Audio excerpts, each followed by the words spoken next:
tenemos con nosotros al doctor Alejandro Chapuen.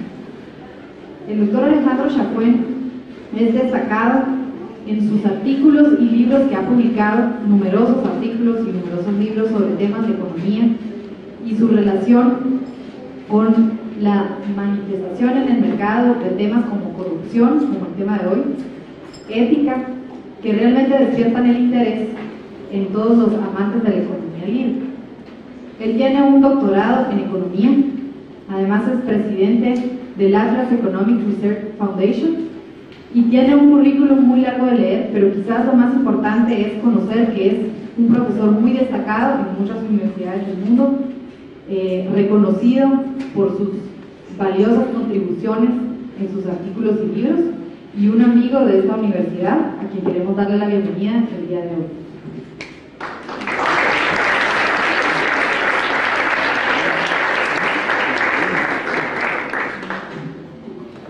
Una pregunta, ¿cuántos de ustedes escucharon alguna de mis charlas? Bueno, entonces no voy a hacer la introducción de siempre. Es el momento de cómo, de mi primer viaje a Guatemala, ¿no? Y cuento un poco de las precauciones que tenía que tener Manuel Ayao cuando iba del aeropuerto al trabajo, de su trabajo a su casa hace más de 15 años, cuando según él todo era muy pacífico en Guatemala. Siempre me preguntaba cómo sería el clima en Guatemala cuando realmente había más todavía violencia política en ese entonces. Y el tema es, ayer a la noche que hablé de vuelta sobre este tema de corrupción, también sirve como introducción al tema, porque obviamente aquellas cosas que destruyen el Estado de Derecho, ¿no? La igualdad ante la ley, ¿no? Dentro de un esquema de gobierno limitado, ¿no? El respeto de la propiedad privada, tiene que ver mucho con uno de los temas que voy a hablar hoy en día, que es el tema de la corrupción. ¿No? Hay gente que para que gente que secuestre no sea enjuiciada o no sea encontrada culpable, puede corromper y sobornar jueces.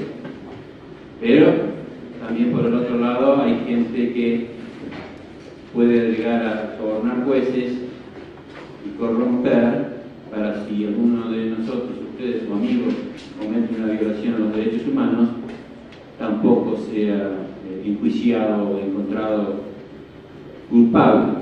Es una especie así de, no tanto de pecado de la derecha y política, si quiere, y de la izquierda política. Ambos a veces no cierran un ojo a una de las violaciones que a ellos mucho no les importa, ¿no? A veces la derecha dice, bueno, ¿qué me importa que violen a una monja o que maten a un obispo? Me importa poco, porque esa gente no respeta los derechos, porque cuando fomentan en la envidia, fomentan que se roba la propiedad privada, y eso a veces promueve secuestros y demás.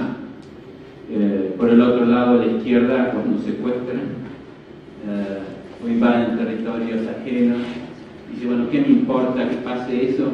Pues esa gente rica la tiene por la explotación, así que no me importa que se violen esos derechos. Y ambos grupos no se dan cuenta que lo que estamos promoviendo es un cáncer que va a comer a ambos. Así que es necesario tener un cambio de opinión, más que nada de actitud, ¿no? Empezando por uno mismo.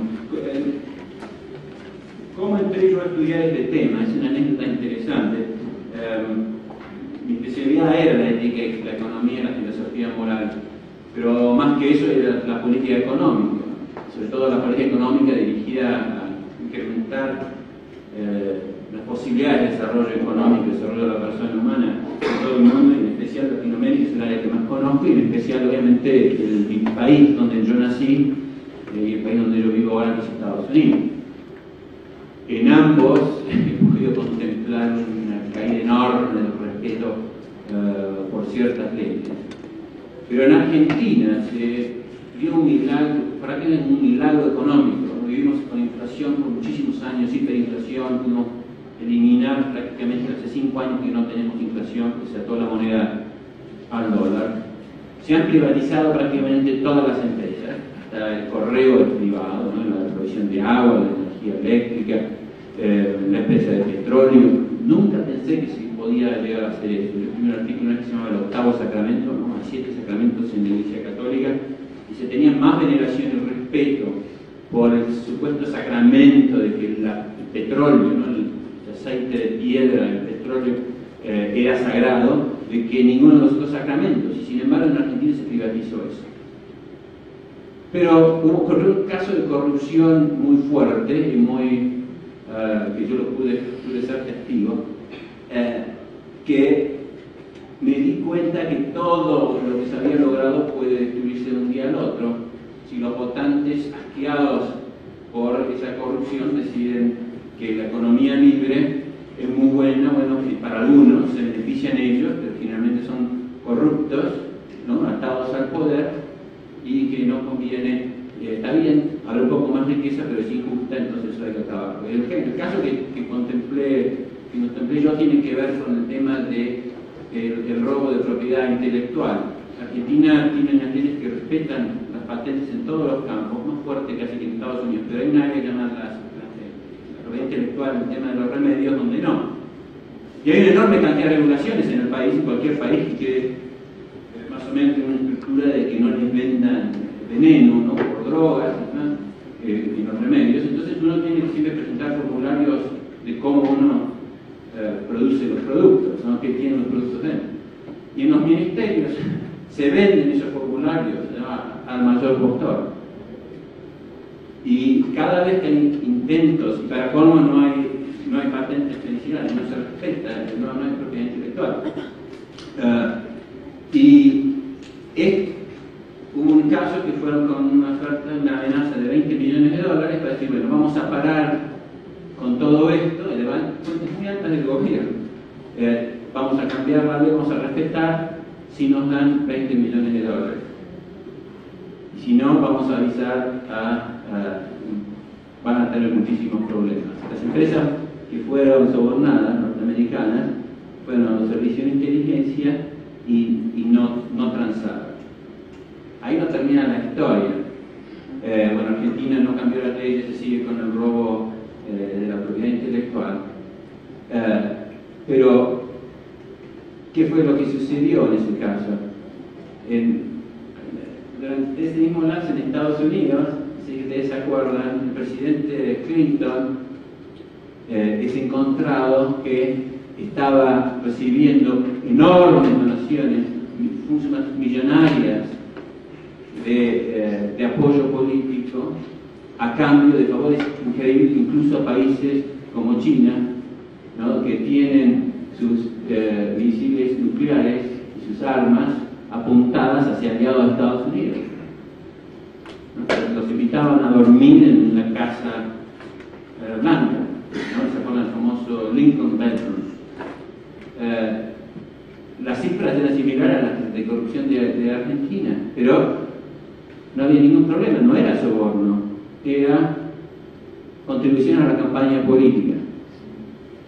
Hace un año, ¿no? Después del primer intento de soborno, el primer intento de soborno para pasar una ley que generalice el derecho a la propiedad intelectual en los medicamentos, al igual que los demás productos en Argentina, lo que hizo es que países de Europa también, ¿no? Que tienen empresas hoy en día, si el fin del siglo pasado la propiedad privada de la tierra era lo que dio el incentivo a los bienes de producción, el mayor incentivo a la producción, hoy en día el capital, lo que valen las cosas no es la materia prima, lo que vale una empresa Coca-Cola, una empresa de teléfono, lo que vale Microsoft. Ustedes, si estudian economía, lean los balances, vayan, si están en inglés, vayan a donde dice goodwill, ¿no? Y propiedad intelectual. El mayor componente de valor de la empresa no son las cosas, no es la materia, sino son las ideas. Así que todo el mundo empezó a mandar cartas al gobierno argentino diciendo, no, que esto hay que cambiarlo, esto es un desastre, y cambió la actitud de un día para no sé si fue de un día para el otro, pero en unas pocas semanas el clima en Argentina y su relación con el resto del mundo se enrareció. Hoy en día Argentina tiene niveles de corrupción percibida parecidos a los de China, Vietnam, y obviamente el gobierno va a ser muy difícil que sea reelegido. El problema que tenemos es que de izquierda es probable que pongan leyes que van a fomentar la corrupción. Ellos quizás personalmente no son corruptos, pero crean un sistema de incentivos que va a crear más corrupción. Bueno, que volviendo al tema de Estados Unidos, ¿qué pasó hace un par de años cuando de vuelta se tocó el tema de las regulaciones farmacéuticas en Argentina? Se fueron con el mismo tipo de soborno, pero no pidieron 20 millones, pidieron 30. Y no lo pidieron como soborno, como cobran, pidieron no, apoyo a la campaña política. Aprendieron rápido, aprendieron de Estados Unidos. Así que es un problema muy generalizado. Antes de las estadísticas quiero probarles y el estudio económico en sí y la correlación entre economía libre y corrupción. Quiero acabarme varias cosas. Primero, que este no es un tema de una cultura determinada.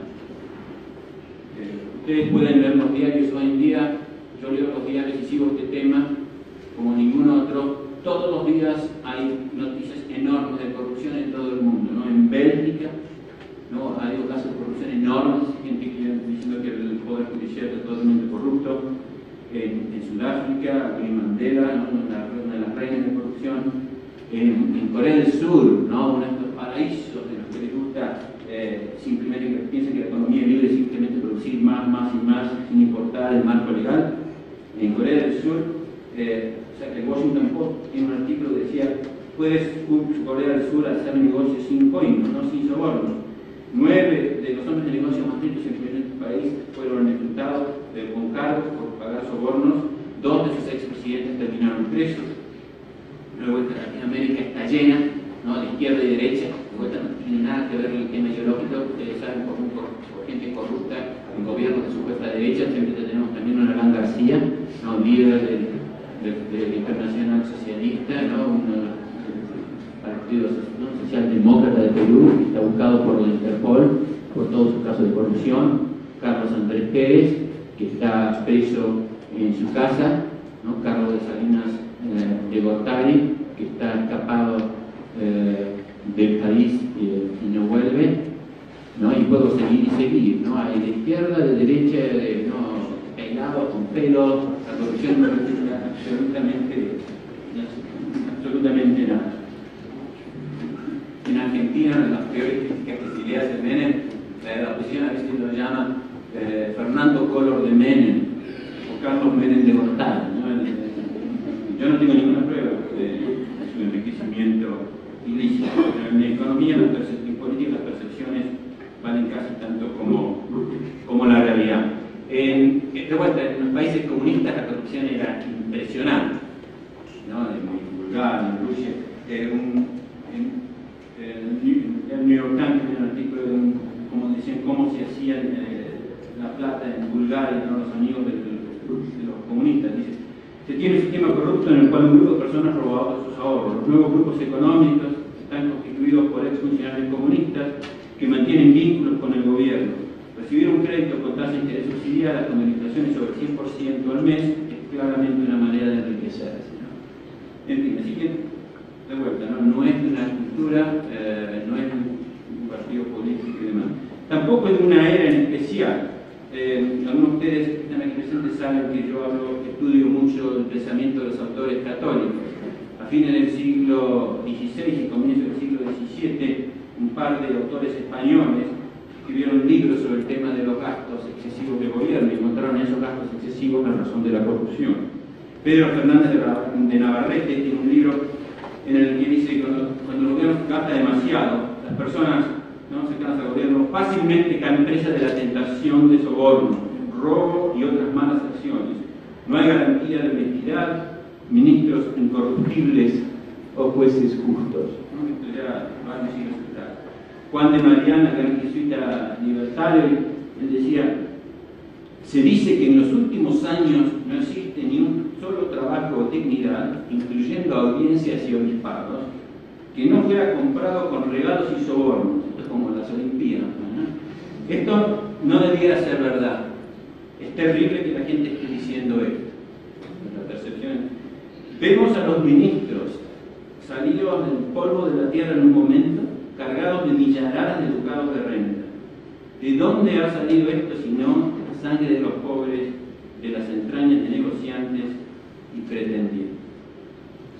¿No? En fin, de vuelta, el problema acá más que nada, me decía el profesor Giancarlo, me preguntaba, bueno, si esta corrupción es solo el sector público con el sector privado, entre el sector privado también.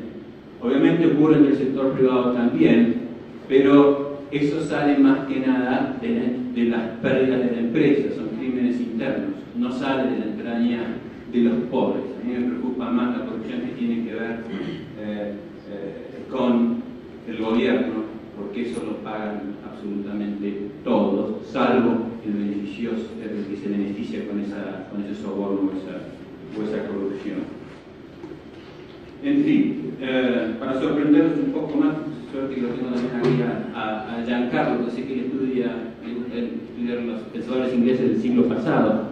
Gladstone, cuando hablaba de la burocracia italiana, decía: la burocracia italiana es tan honesta que los ingleses nunca vamos a poder ser tan honestos como ellos. Obviamente los que siguen la política económica italiana hoy día no son famosos por honestidad, los burócratas italianos.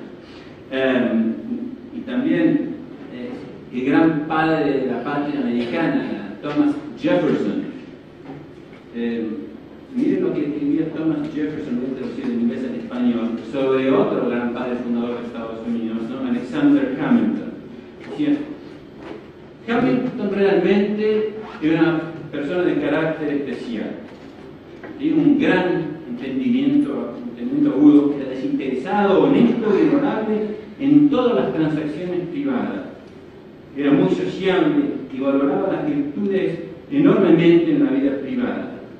Pero estaba tan hechizado y pervertido por el ejemplo inglés de estar totalmente convencido que la corrupción era esencial al gobierno de una nación. Entonces, Thomas Jefferson y Alexander Hamilton, ¿no? De vuelta, aquí no espero que no salgan con la conclusión, no, bueno, entonces todos lo hacen, sigamos haciendo, no manden mucho el consuelo de tontos o de pobres, ¿no? Así que espero que eso no sea la conclusión de esto. En alguna de las charlas mencioné una encuesta que acaba de salir en Estados Unidos sobre lo que piensan los guatemaltecos sobre el tema de la libertad económica, y han dicho: ustedes son los campeones latinoamericanos de defensa del libre mercado. Es impresionante, mejor que los chilenos, mejor que los argentinos, y esto realmente se debe a la labor señera de la Universidad Francisco Marroquín, ¿no? Su trabajo de educación económica. Así que realmente no es un orgullo estar acá en Guatemala con gente que tiene tan buenos conocimientos. Pero cuando se les preguntaba a los guatemaltecos si la corrupción había avanzado en estos últimos años, mucho, poco, cuánto, 80% decía que había avanzado, no está en piso gráfico, ¿no? Pero 80% dijo que había avanzado mucho, muchísimo. De vuelta, no son campeones en eso. En mi país nativo, Argentina, más del 90% había dicho que había avanzado enormemente. Así que existe una enorme preocupación por el tema. Es un caballito de batalla de muchas campañas políticas, como ustedes saben, ¿no? Está ocurriendo en todo el mundo. Entonces, este es el trabajo que empezamos a hacer y voy a presentar aquí con un sociólogo chileno hace ya 3 años, Eugenio Guzmán, del London School of Economics. Empezamos a decir, bueno, ¿por qué no tratamos de hacer un trabajo serio a ver cuál es la experiencia de la economía libre? Porque escuchamos moralistas todo el tiempo y dicen: esto es la codicia que crea el mercado libre, el neoliberalismo, ¿no? Que nos hace a todos envidiosos. A ver, veamos si es cierto, ¿no? Y para aquí, porque si era cierto, entonces íbamos a cuestionar nuestras ideas de libertad económica. En fin, voy a presentar el trabajo, es muy largo, así que voy a tratar de ir rápido en unos temas. Y algo para esto no van a poder leer, pero simplemente escuchen, que bueno, se distraigan, están cerca, quizás pueden leer. Estos son 3 índices de libertad económica que se empezaron a hacer en 1995. De los estudios, en el caso de Fraser Institute, se empezaron a hacer como 7 o 8 años antes, se empezó a debatir el tema. Un guatemalteco, Juan Fernando Penfeld, fue parte de los grupos de discusión con premios Nobel como Milton Friedman del tema. Bueno, ¿cómo podemos medir la libertad económica? Y esto era financiado en una época por una fundación del doctor Manuel Layao, director, Liberty Fund. Que este es el índice que hizo Fraser, es un instituto en Canadá, y tengo el honor de haber sido director de ese instituto también en Vancouver, Canadá, fiduciario. Y ahí hace un listado de todas las cosas que consideramos en ese índice que son importantes para la libertad económica. No voy a hacer lo mismo con los demás, pero voy a leer simplemente el de Fraser, ¿no? Moneda de inflación, el incremento en la emisión monetaria, la libertad en los mercados monetarios, la libertad de tener una cuenta bancaria en el exterior, sobre el gobierno, el consumo del gobierno, el tamaño del Estado, la cantidad de empresas estatales, la existencia de controles de precios, la libertad de la empresa privada, la igualdad de la ley, regulaciones de gobierno que afectan la tasa de interés, transferencias y subsidios, algo que tuvimos problemas con los chilenos. Acá dice servicio militar obligatorio. El servicio militar es esclavitud. Yo sé que me hice algo en contrario, pero yo tengo mi libertad de opinión. Sé que también que Calle piensa que no hay justificación quizás para la propiedad intelectual de la patente. Tenemos libertad de opinión liberales, más que nadie. Así que los chilenos casi se nos van, porque ellos eran un poquito muy militaristas y para la mayoría de nosotros el servicio militar es bueno, los impuestos también son una especie de, ¿no?, confiscación, pero es servidumbre por un par de años o por un año. Bueno, no voy a seguir con estos índices. El de Freedom House se hizo una vez y no se volvió a hacer. Fue el más criticado. Freedom House un poco fue el culpable de estos otros índices. Esta casa Freedom House es la que hace los índices de derechos humanos, de libertad, más o menos, de libertad política.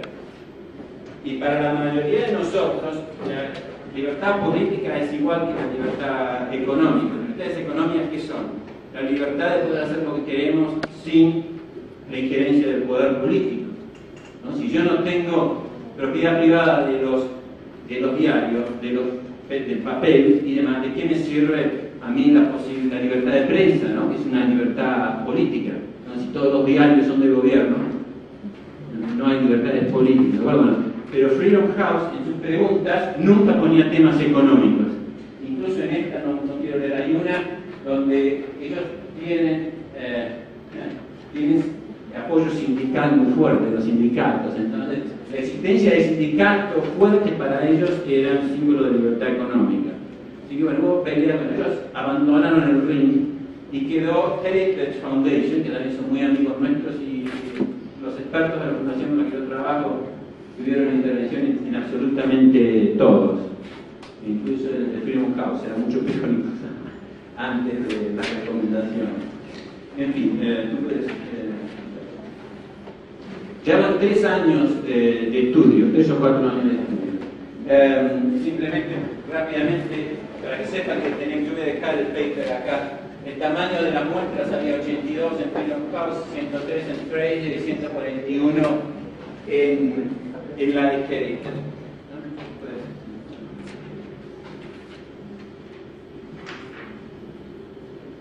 Lo que hicimos primero es correlacionamos lo más que se acerca a 1, si esto fuese 1, quiere decir que los índices son iguales. Así que pese a toda la diferencia, pues siempre hay peleas internas, ¿no?, entre los economistas, especialmente entre los liberales, ¿no? Realmente a diario que me digan quejas de las dos fundaciones son amigas. ¿Cómo que dicen esto? ¿Cómo dicen lo otro? ¿No? Y uno nunca puede ganar. Pero como ven, estas son correlaciones muy altas, muy difíciles de encontrar en economía. La gente son totalmente independientes y llegan a conclusiones muy similares acerca de cuáles países son libres y cuáles no. Gracias. No, en un gráfico, si uno pone los puntos, uno ve cómo figuran, ¿no?, en en la gráfica. Incluso la prima Mojave, la correlación no es tan mala, pero la más fuerte es entre Fraser y Heritage. Vamos a ir pasando rápido si podemos ir después a la esencia del tema. ¿No? De vuelta, estas son. Sigue pasando, ¿ven? Cuando ustedes hacen estadísticas con Julio Cole, van a ver el significado de este tipo de muestras. Puedes sigue adelante.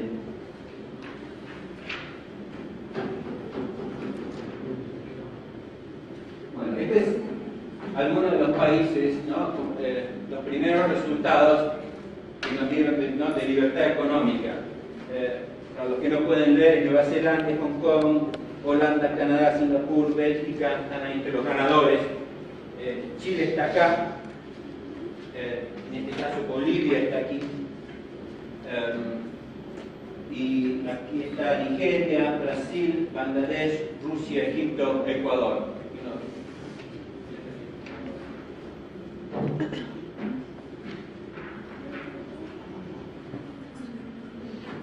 Este es el índice de libertad económica, de vuelta, un poquito más amplio. Lamentablemente no sé si en ese momento no estaba Guatemala, pero solamente elegimos los países donde teníamos índices de corrupción y no teníamos índice de corrupción de Guatemala.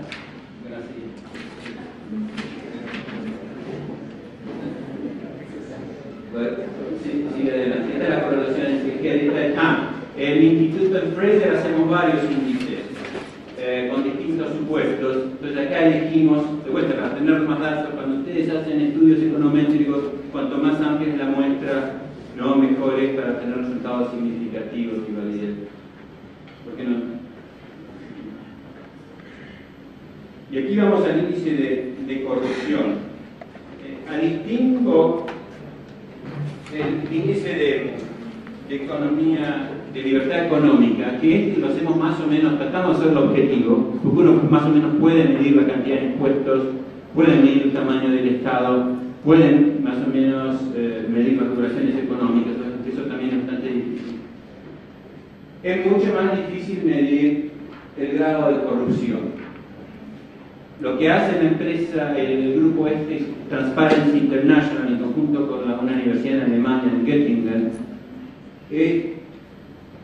hacen el promedio de varias encuestas de lo que se llama percepción de corrupción. Entonces hacen un muestreo y le preguntan a la gente en diversos países, ¿no? ¿Han sido ustedes testigos de casos de corrupción? ¿Piensan que la corrupción ha aumentado? ¿Piensan que ha disminuido? Nuevamente, este no es tan objetivo, pero es lo único que tenemos. Y si alguno de ustedes es tan brillante que nos puede ayudar a enseñar a cómo medir mejor la corrupción, ¿no? Bienvenido. Pero en este índice ya todos los años, si ustedes quieren verlo, si ponen la palabra corrupción en internet, van al web, ponen corrupción, inmediatamente hay 230.000 entries, pero las primeras son todas de Transparency International. Para que sepan, Nueva Zelanda aparece como el país menos corrupto, Suecia está aquí, Canadá, Singapur, Suiza, acá los más corruptos, Nigeria, Pakistán, Kenia, Bangladesh, China, Camerún, Venezuela.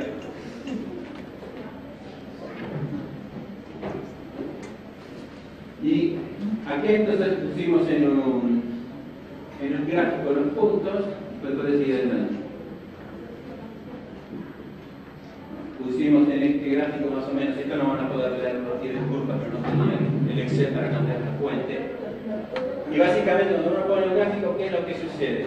Miren, Nueva Zelanda, el país con menor corrupción, es el país con mayor libertad económica. Y entonces queremos inventar un nombre, no sabemos, ¿no? Si llamarlo libertad económica digna o libertad transparente o libertad con justicia.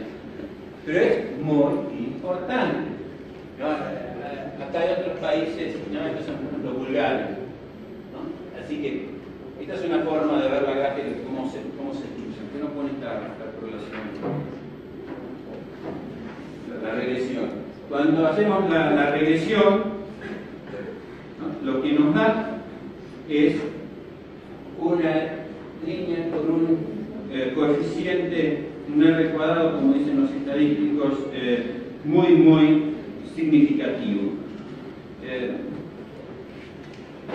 Así que creo que esa es la última. No, esa es muy complicada. Esa tiene todos los datos estadísticos. Déjala un poquito, déjala esta por un rato. Ahora bien, quiero hacer una advertencia para que no piensen, rara vez que mis amigos austríacos me ven a mí presentar estadísticas. Ayer cuando hablaba del tema moral, citaba a uno de los doctores honoris causa de la universidad, el doctor Michael Nova, que dice, mirá, las ideas de Mises y Hayek pueden servir para convencer a los que ya son liberales clásicos y a los que ya fueron educados en esa corriente. Pero aquellos de nosotros que venimos con una formación teológica e izquierdista, como en el caso de él, el lenguaje que tenemos que usar, los argumentos tienen que ser de alto contenido moral. No nos alcanza simplemente el razonamiento cataláctico, y en el mundo de las políticas públicas y las ideas, tampoco alcanza simplemente un análisis de la mayoría de los economistas que ustedes se van a encontrar en el mundo van a tratar de convencerlos de cosas utilizando este método. Ahora, en el trabajo que debo dejar con ustedes, yo digo, hago una advertencia, ¿no? Usamos el método empírico, pero reconocemos que toda medición por definición está sujeta a error, y en la construcción de índices siempre nos enfrentamos a los problemas de que estos no son síntesis exactas del objeto que se quiere medir. Pero un análisis estadístico nos permite visualizar las tendencias de los cambios entre un fenómeno y otro, a fin de descartar hipótesis alternativas o conocer el grado de consistencia teórica. Por último, advertimos, ¿no?, que para nosotros los antecedentes empíricos son importantes, pero no definitivos para la validez de una proposición. No queremos señalar que queremos explorar nuevas hipótesis, ¿no? Y de vuelta aclarar que no queremos decir que solamente la libertad económica es el único factor, ¿no? Las bases morales existentes en una sociedad finalmente descansan en los individuos, y va a ser muy importante, no sé si han visto en el gráfico que mostré antes, países como Suecia, países escandinavos que tienen alto grado de regulación, en algunos casos, no sé si vamos a poder ver, no, hay países en Escandinavia, hay algunos casos de países donde hay una fuerte intervención del Estado, pero no hay tanta corrupción. Y es porque lleva tiempo a veces, ¿no?, que los incentivos económicos produzcan los resultados deseados, así como lleva tiempo, una vez que liberalizamos la economía, de que se vaya la corrupción, lleva tiempo para que la gente aprenda a corromperse y soborne en países estatistas también, ¿no? En fin. Así que vayamos entonces un poco a algunas de las preguntas que surgen de este tema.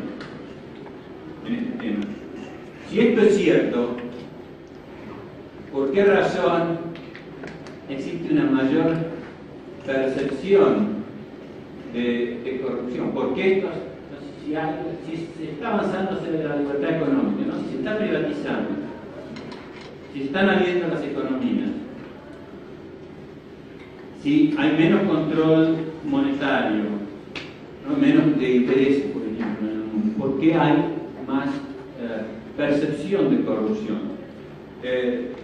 Tenemos varias respuestas alternativas, ¿no? Algunos dicen, bueno, porque el avance en las comunicaciones, ¿no? Al momento que alguien se entera, uno puede mandar una notita al internet en forma anónima de que hay corrupción en tal o cual empresa, en tal o cual contrato del Estado, ¿no?, y inmediatamente se puede saber en todo el mundo, ¿no? Todo el mundo se enteró de los casos de corrupción en las Olimpiadas.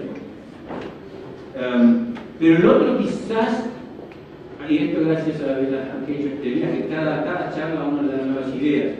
Yo tenía una explicación puramente económica que decía que antes todos se beneficiaban un poquito, podían tratar de beneficiarse con la corrupción, porque la corrupción se daba básicamente en 2 o 3 campos. Uno de ellos era el tema del acceso al crédito. Había tasas en países con inflación, ¿no? Si uno contó la tasa de interés en Argentina, por ejemplo, si la tasa de interés era del 10% y la inflación es del 50%, nadie le prestaba dinero, porque si a uno le prestaban dinero, uno se hacía rico de un día para el otro, no de un día para el otro, pero en un año, si uno estaba prestado al 10, lo pone en bienes que después valen 50% más, uno se hizo 40% sin esfuerzo y se pueden hacer rico uno de un día para el otro. Y la gente así compraba casas, compraba campos, empresas y más. Pero los únicos que consiguen esos créditos eran los amigos del poder, pero uno se callaba la boca porque si uno denunciaba al vecino, uno nunca iba a conceder crédito. Entonces todos esperaban más o menos participar de eso. En el tema de las restricciones al comercio exterior también, prácticamente todo iba bien, ¿no? El dólar, el precio de la divisa era controlado, entonces todo empresario, por ejemplo, en países como Venezuela, donde había una oficina que se llamaba RECADI, la oficina de cambio diferencial, donde un burócrata se reunía con el importador o el exportador y le decía qué tipo de cambio le iba a tener usted, ¿no? Entonces, él podía terminar de hacerlo rico o pobre de un día para el otro, ¿no? Ese era un caldo de corrupción enorme. En México el caso era la CONASUPO, ¿no? El monopolio estatal que manejaba la comercialización de todos los alimentos internos y externos. Y nuevamente, esto que era tan generalizado y que no se veía como un problema de unos pocos. Y ahí se voy un poco lo nuevo que me parece que es una de las razones, quizás ahora hay mucha más percepción de corrupción, es la envidia, ¿no? Lo que se llamaba, esto lo llaman la corrupción endémica. Los argentinos que están en el gobierno, y yo he hablado personalmente con ellos, los invitaba a Keito, ¿no? Y decían, no, hemos acabado con lo que llaman corrupción sistémica, ¿no? La peor corrupción de todas, no la mencioné, era la inflación, ¿no? Emitir monedas, mentir sabiendo que se miente y robar sabiendo que se roba. Y cómo corrompe eso absolutamente todos los contratos es algo increíble. Así que tengo un gran mérito de los argentinos por eso. Pero en fin, hoy en día la percepción es que la corrupción ha quedado solamente en aquellos pocos donde hay grandes contratos y donde se están dando en las privatizaciones. Se están dando en las privatizaciones y siguen dándose en todo contrato también, ¿no? de obra pública. Y los que tienen acceso a esos grandes contratos, ¿no? Sobre todo en grandes obras y grandes inversiones, son solamente, al parecer, los grandes grupos, ¿no? Los ricos.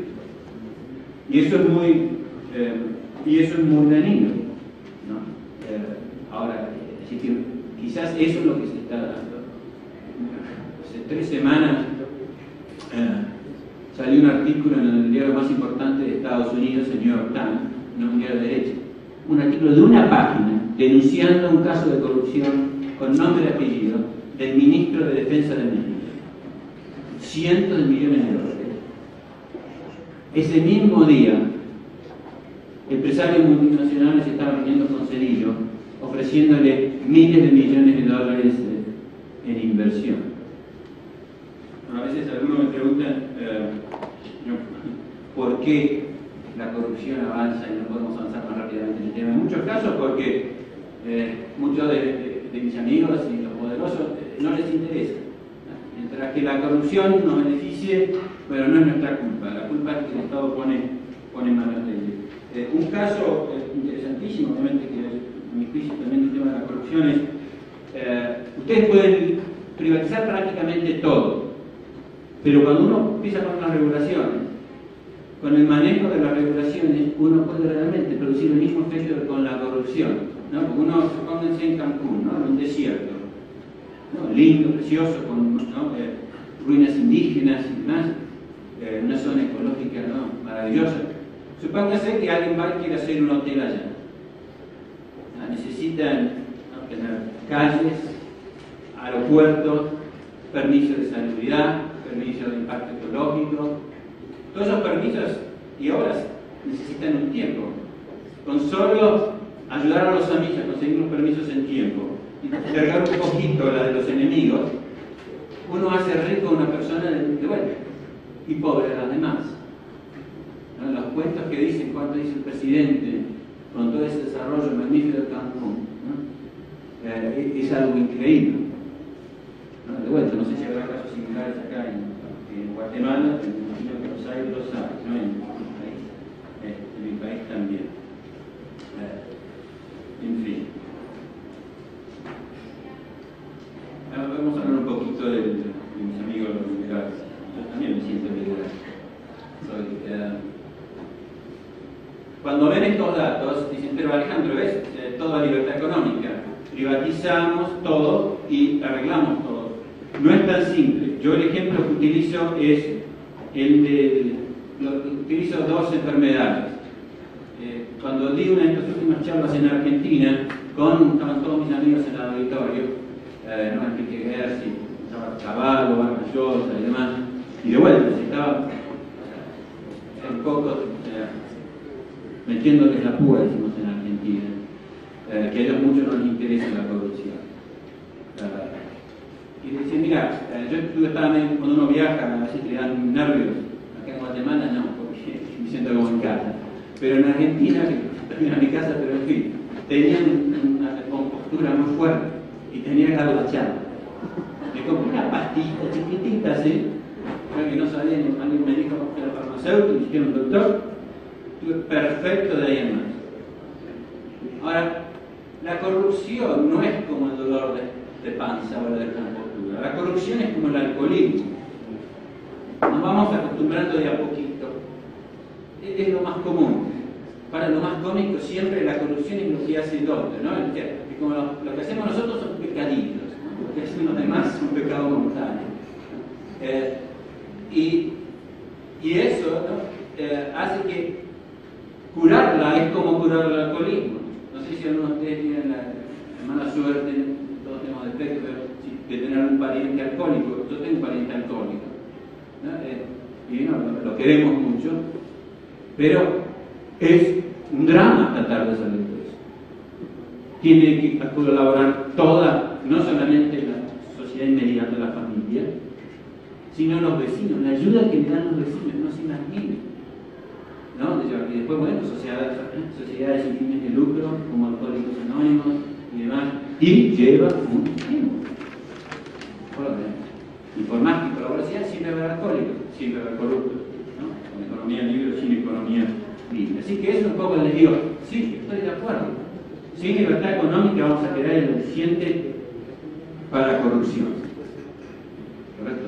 Sea donde sea. ¿No? Tengo un trabajo de jesuita Juan de Mariana donde analiza la compañía de Jesús, que nunca la quería publicar, pero se publicó y casi lo pusieron en unas obras en el índice. Dicen que había corrupción incluso dentro del monasterio, porque todos se tenían en común, entonces la gente utilizaba muchos papeles sin necesitarlos y tiraba y derrochaba, en fin. En el gobierno argentino era como decían, ustedes saben, hay unas llamadas internacionales que queda el teléfono descolgado por 2 días, que me cuentas enormes. No pasa nada, nadie es culpable. Si en un momento se hace una marroquín, seguramente van a encontrar rápido a culpable y no tener que pagar los costos. A ver, déjenme que te diga algo, por ejemplo, que de vuelta me preocupa así también el pensamiento de la gente. Cuando estaba en Argentina, me preguntaban, nos salió una encuesta donde le preguntaba a la gente qué partido político es el mejor para la economía libre, ¿no? Para el crecimiento económico. Y salía el partido peronista, justicialista, el partido que hizo todas las reformas económicas. Después le preguntaban qué partido político es peor para la economía, y salía la oposición, que es una alianza de partidos de centro izquierda.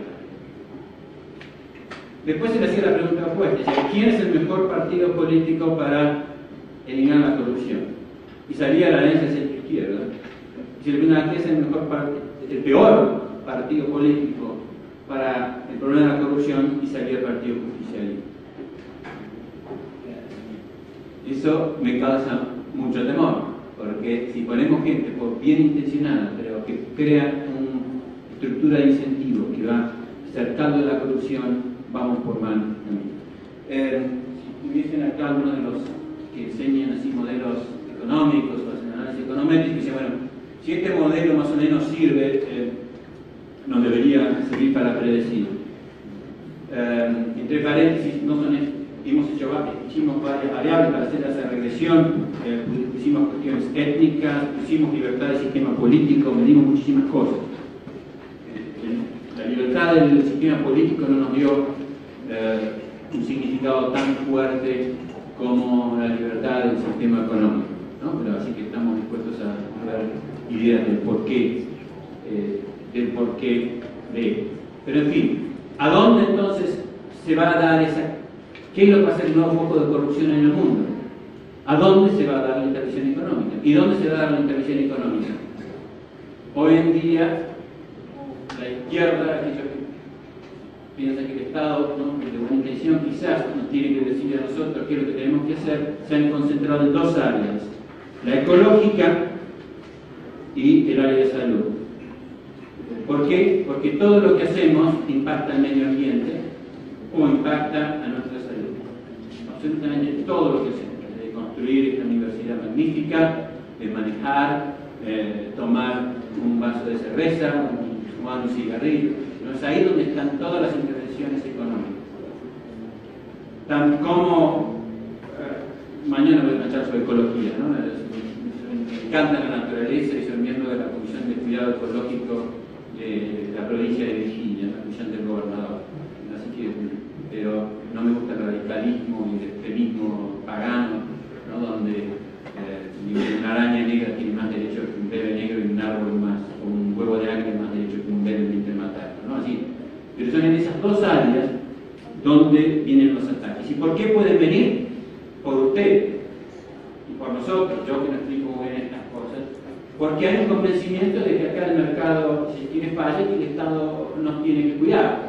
Guatemala le está haciendo juicio a las empresas tabacaleras porque dijo el daño que le causa a la salud el fumar, ¿no? Es inaudito, como si alguien nos obligase a fumar, ¿no? Es como hacerle juicio a los brasileños que usan revólveres por los gente que muere usando revólveres Tauro, ¿no? ¿Se da cuenta? Pero ustedes están comprando ese problema. Y en el tema ecológico, lo mismo. ¿De acuerdo? Entonces, hay interés político, hay apoyo popular, y eso es lo que está produciendo. Como en la costa atlántica de Estados Unidos, donde vivimos nosotros, la agencia, la EPA, el Ministerio de Ecología, calculó y dice: hay 17 agencias estatales que controlan el subsuelo marítimo en la costa atlántica del este de Estados Unidos. 17 agencias, sin contar las locales.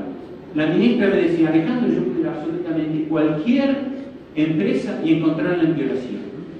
Si ella fuese deshonesta, puede hacerse millonaria de un día al otro. Y como era liberal, cristiana y brillante, ella no lo hizo y la criticamos por no poner suficientes multas. Así que mi pronóstico, ¿no?, y con esto un poco lo dejo, así podemos ir un poco creo que tengo un poquito de tiempo.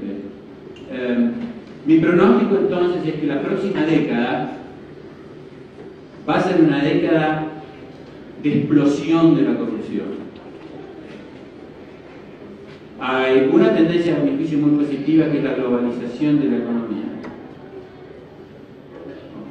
donde la gente va a tener que hacer las cosas un poquito mejor con buena letra, porque la inversión no va a ir a lugares donde a uno lo pueden chantajear, lo pueden amenazar, lo pueden secuestrar prácticamente sin castigo alguno. Pero este campo de la regulación, todavía nuestros argumentos no son suficientemente convincentes para algunos de ustedes, y a mí mañana, a ver si los argumentos que ya sobre el tema ecológico se pueden convencer a algunos de ustedes. Así que lamentablemente veo que los poderosos prácticamente tienen una impunidad enorme, ¿no? Los presupuestos que manejan esta gente,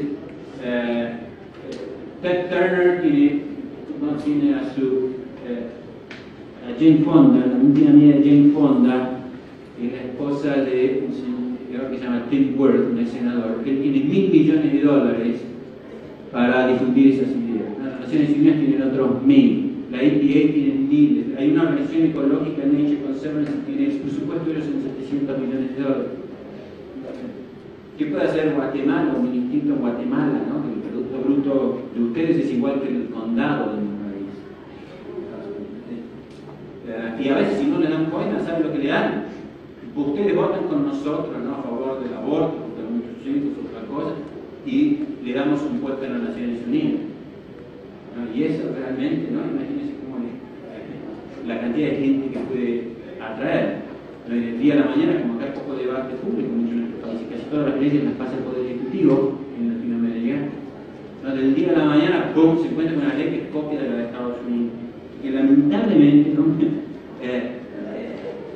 Eso, ¿no?, el incremento de las regulaciones y con lo que está sucediendo con los poderosos, a mí me preocupa mucho. ¿No? Lo que viene en Estados Unidos, como, ¿no?, el presidente de un país se le permite hacer cosas que a ninguna otra persona se le permite, ¿no? Yo he perdido mi trabajo, los generales militares pierden su trabajo, ¿no?, por mentir en la corte y por hacer muchas otras cosas.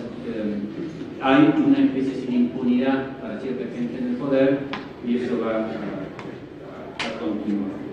Así que, en fin, que como mensaje, ¿cómo podemos tratar de hacer que la corrupción, que esto que no se dé?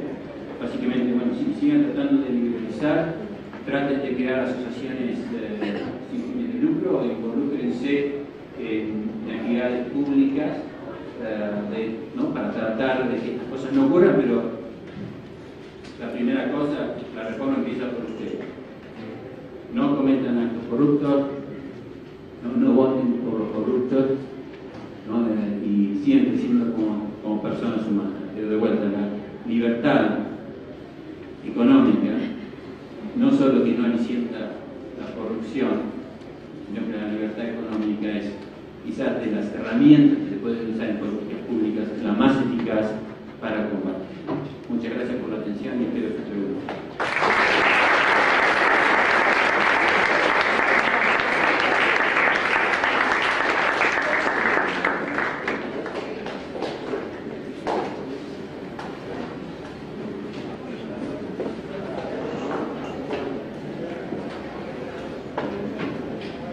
La economía mundial piense que en el futuro va a ser cada vez más libre.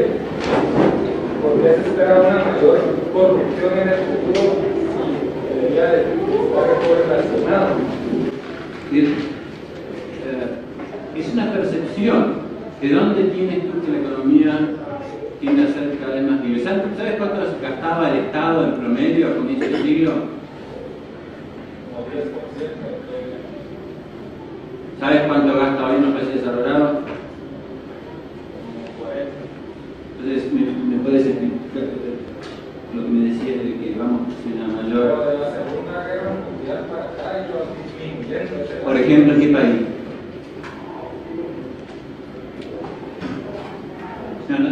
No te quiero poner en un lugar difícil. Lamentablemente no ha pasado. Lamentablemente mucho del fruto de las privatizaciones ha disminuido el ritmo de crecimiento del Estado, ¿no?, que es distinto a decir que ha bajado el tamaño y el peso del Estado. ¿Correcto? Pero suponte, hay muchos mitos. Estados Unidos hay países como los mejores países. En Estados Unidos está prohibido exportar petróleo. ¿Sabías eso? Estados Unidos, lo repito siempre, este es uno de mis temas preferidos, hay socialismo de inodoros, de los receptáculos de inodoros, ¿no?, por tontería ecológica. Dicen, hay que cuidar el agua. Entonces, los inodoros, los tanques son tan chiquitos, produce el efecto opuesto, ¿no?, porque hay que dar varias veces las cadenas, se ensucian, hay que usar demás productos químicos y demás. Esto ya de hace 18 años. Hay mercado negro de inodoros, hay policía de inodoros. En Alemania, si ustedes usan pañales de trapo, el gobierno los subsidia, les da plata. Hay policías de pañales. ¿Sí? ¿No? El pañal es inodoro. Miren, no, el Estado metido, no es una cosa más íntima. Sí, hay tendencias positivas para darte razón a ti, la apertura económica y en el tema monetario. Mejor. ¿Te acuerdas cuando andamos al siglo? Podíamos viajar sin pasaporte por todo el mundo. Teníamos una sola moneda prácticamente. había un gran optimismo, ¿te acuerdas? No sé si se acuerdan ustedes, el mundo aquí ya vamos a seguir desarrollando las nuevas maquinarias, una revolución tecnológica como la de hoy en día. ¿Qué pasó en 1914? ¿Qué pasó en 1917? ¿Qué pasó? Las masacres más impresionantes que han existido nunca en las zonas con la gente más educada. No fuimos los latinoamericanos, cuando hemos estudiado historia europea, qué pacíficos que somos. Así que, en fin, sí que es contradictorio. Por eso digo que va a haber dos tendencias.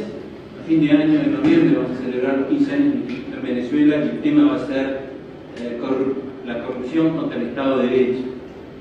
Y a mi juicio, cómo se va a dar ese tema de la globalización y lo que produzca en el marco legal va a ser muy importante. Voy aún más, en Europa, Estados Unidos es el único país donde no se permite deducir la coima, el soborno. En todos los países europeos hasta ahora, lo han cambiado un poquitito ahora, ¿no? Uno no puede pagar, uno puede contar de los impuestos el soborno al ministro argentino. Lo descuenta de impuestos. Así que el escenario no es muy interesante. No es siempre que encuentran la trampa. Las empresas americanas, no quiero nombrarlas porque quizás son donantes de la Universidad Francisco Marroquín, que ellos no sobornan, contratan una empresa local de abogados que se encarga del soborno. En Estados Unidos, ¿saben por qué no las están persiguiendo estas empresas en Estados Unidos? Donaciones políticas, son amigas del poder político de hoy en día. Metidas en todo el lavado de dinero, la familia de Salinas, la familia de Marcos, la familia de Argentina y demás. Así que pensamos, entiéndese, que hay como dos tendencias y que mucho de lo que pensamos que hay una mucho mayor libertad económica no es que está avanzando, pero de forma gradual. Sí, pero de todos modos, tal vez con la percepción que usted decía, uno encuentra, o sea, no sé qué tan equivocado crean usted que son esas percepciones en el sentido de que ponen a América Latina como que si fuéramos, como que estuviera inherente a nuestra historia, digamos, el revertir esa situación de corrupción. Por ejemplo, un artículo de Douglas Payne que habla sobre la corrupción en América Latina, o el libro de los dos libros que han sacado Montaner y colaboradores, ¿verdad?, en el cual ponen a América Latina como que si tuviéramos, fue por el pasado colonial que tuviéramos determinadas instituciones, que en parte es cierto, ¿verdad?, pero absolutizan eso, ¿verdad?, y ponen al mundo, a Occidente o a vieja Europa como si fueran un paradigma a seguir, y creo que en ese sentido hay mucha arrogancia y inclusive es contrario pues al racionalismo crítico que deberíamos de mantener como realmente intelectuales, ¿no? Que siempre tenemos que estar cuestionando eso. No sé, ¿qué piensa usted en ese sentido? Brillante, porque tenemos que tener mucho cuidado en hacer cosas promedios y ponernos todos en la misma cosa. Sé que aquí hay gente intachable, necesitamos más. Pero, ¿no? ¿Por qué los países como Chile tienen menos percepción de corrupción? ¿Acaso no hablan japonés o inglés con estilo de Oxford? No, ¿saben los ministros que han tenido que renunciar en Inglaterra? Incluso en este gobierno, los ministros, ¿qué ministro de Clinton no ha sido enjuiciado por corrupto? No queda uno. Los republicanos sean mucho mejores, lamentablemente. Así que estoy completamente de acuerdo con lo que tú dices, ¿no? La corrupción que existía en Estados Unidos. Hay un libro de un expresidente italiano, Einaudi, cuando ahora había un grupo en Estados Unidos controlado por el Tammany Hall, que era un edificio donde se arreglaba absolutamente todo, como una mafia, y esto era solamente a comienzo de siglo. Así que a veces todos nos tentamos un poquito, ¿no?, a idealizar al extranjero y demás, y a veces son un poco más críticos con nuestra cultura local, ¿no? ¿Qué se hace cuando la corrupción es más bien la regla y no la excepción en nuestros países? ¿Y cómo podemos hacer para romper ese círculo vicioso dentro del que nos movemos en este medio? Dos cosas. con reformas estructurales y uno por uno, empezando, no sé, hoy estamos hablando con uno de los alumnos, yo primero lo escuché con un sacerdote y digo, no podemos cambiar a la persona, cuanto mucho podemos cambiarnos a nosotros mismos. Entonces primero tenés que empezar por conocerte vos mejor y saber qué querés ser vos en esta vida. ¿Cuál es tu objetivo? Pasa por ahí. Porque si tu objetivo es tener cada vez más plata, ¿no? Más juguetes, ¿no? Más televisión, más zapatos y demás, quizás una buena oportunidad de colma y un contrato muy grande te da esos 5 millones de dólares, lo pones a Suiza, ¿no? Y vivís en Zermatt, en Saint Moritz, toda tu vida disfrutando, ¿no? Pero tenés que primero empezar por vos. Tengo una cita de allá, si alguno la escuchó, no quiero que me diga quién la dijo. La voy a traducir en inglés a ver si alguien se anima a decir quién dijo esto. Porque esto es lo que se necesita para lo que tú me preguntas. La civilización, la humanidad, nunca hubiese alcanzado el actual estado de desarrollo de la civilización sin heroísmo, autosacrificio de parte de la élite. Cada paso adelante en nuestro camino hacia una mejora de las condiciones morales ha sido la conquista de personas que estaban listas a sacrificar su interés personal, su salud y sus vidas, ¿no? Por causas que consideraban justas y beneficiosas. Lo hicieron porque consideraban que era su deber, sin interesarles si iban a ser víctimas. Trabajaban no buscando una recompensa, sirvieron su causa hasta la muerte. A ver quién se anima, de los que no la escucharon antes de mis charlas, ¿quién dijo esto? No es un sacerdote, no es un teólogo de la liberación, es Ludwig von Mises, en el libro Burocracia, que he podido buscar en la biblioteca. En fin, bueno, les agradezco muchísimo la atención. Voy a tener preguntas.